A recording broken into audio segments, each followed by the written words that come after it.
xong rồi. Cái lâm bè đi chăn á. Mày tao đạp. Cái bè đi chăn á.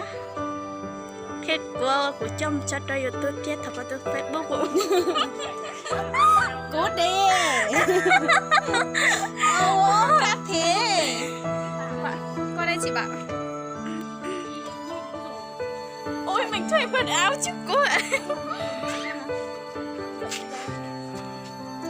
Nhớ sao? Nhớ sao không? Thôi không ngại. Anh ơi, cho hỏi anh tên gì nhỉ? Thôi đừng hỏi. Tên xấu.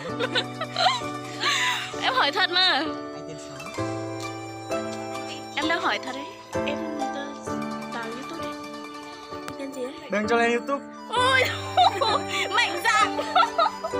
Sợ quá. Sợ quá. Xấu sai cho lên đấy.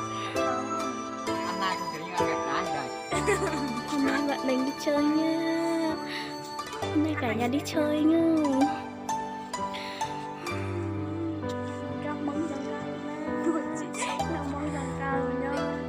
Mày cái con này.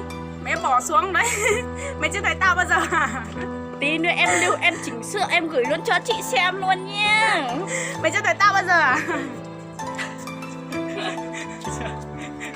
Ô chị bỏ cú theo không biết chẳng đâu.